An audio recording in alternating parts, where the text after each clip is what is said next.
So pada hari ini kita mengadakan majlis tahutan kasih Ramadan.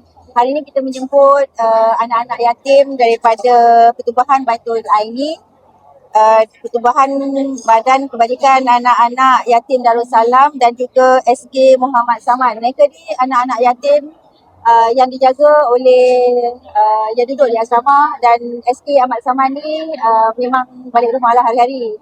So sebab tu oleh demikian kita jemputlah mereka ke sini untuk menyantuni mereka kan.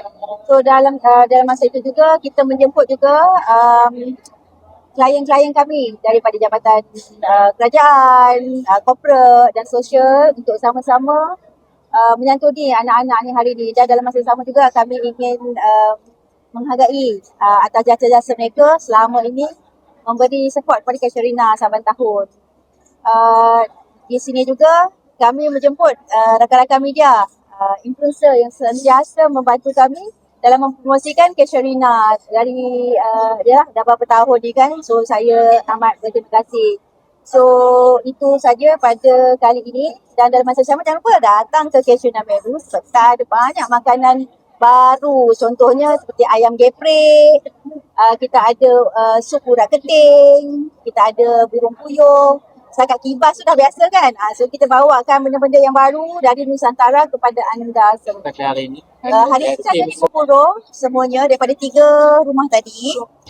50 orang. Mereka daripada 1 tahun sampai 16 tahun. Sebab satu kita ambil pertubuhan kan, pertubuhan.